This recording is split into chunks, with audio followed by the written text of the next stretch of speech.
Hey everybody, how's it going? Josh here, and today we're going to talk about if Kong will actually die in Godzilla vs. Kong. Now this is something I've seen a few people talk about here and there online because we haven't gotten any news about a potential Kong Skull Island sequel at all.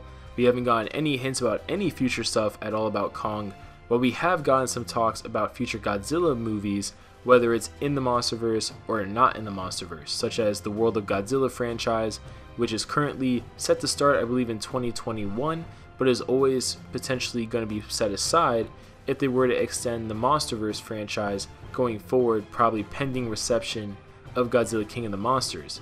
Now, in Godzilla vs. Kong, it will take place a few decades after we last saw Kong on Skull Island, so it's really unknown what type of shape Kong will be in. I mean, it's possible Kong will be in the quote-unquote prime condition of his life, so to speak, like a human 25-year-old, but at the same time, it's possible that we're going to get some gray hairs on Kong, and he's going to be more midlife kind of Kong, more 40s to 50s human type age Kong, not like Godzilla, who could seemingly live for millions of years and just gain a bit of a beer gut, and that's about it. But when he fights Godzilla, I think that might be the true test of kind of what Kong's status is, so to speak, because potentially any other monster would be destroyed by Godzilla, but instead of being instantly considered a non-participant in that kind of fight, he's considered an underdog. And based on their history in the past, where it was kind of shaky, seemingly hinted at that Kong won, but then Toho came back and said no one won, it was a tie, they just kind of went their separate ways. I would definitely be really interested in seeing how Toho redoes this kind of fight and redoes the ending of this kind of fight, because it's well known that Toho was kind of salty about Godzilla seemingly losing that fight, as it kind of turned out, to the point where they had to have something written down basically saying that no, Godzilla wasn't defeated. And at the same time, it's actually contractually obligated to Legendary Pictures to not show Godzilla die at all in any of the films they make. So it may be also extra pushed in there that Godzilla can't lose this fight blatantly at all. It either has to end in a clear tie, or it has to end in some way where it clearly shows Godzilla the victor, or maybe if they're really petty about it, we'll get Kong killed by Godzilla or another third-party monster if there is one in this film.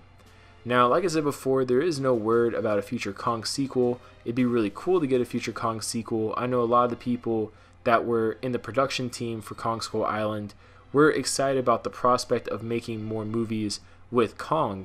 And honestly, if it's possible Kong does die, I'm curious how he would die in this film. Now, he is a protagonist in some way, shape, or form with regards to, he's not a monster like Rodan or Ghidorah. He's obviously more on the good side with Godzilla, even though that good side is kind of a little bit weird depending on how you view the good and evil in MonsterVerse terms. But it's possible he might sacrifice himself, maybe to defeat a third-party monster that would kill Godzilla if not for a Kong-type sacrifice. But like I said before, Legendary will not be allowed to kill Godzilla in their movies, so if a creature were to be destroyed, especially more of a hero creature to maybe elicit an emotional response from the crowd, something like that, it would have to be Kong rather than Godzilla in that circumstance.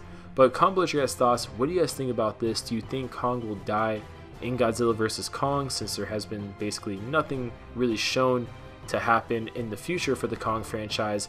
And also keep in mind that Kong doesn't really have anything else going on that we know about. I mean, if he goes back to Skull Island, is that it? He's just going to live the rest of his life and then just die on Skull Island?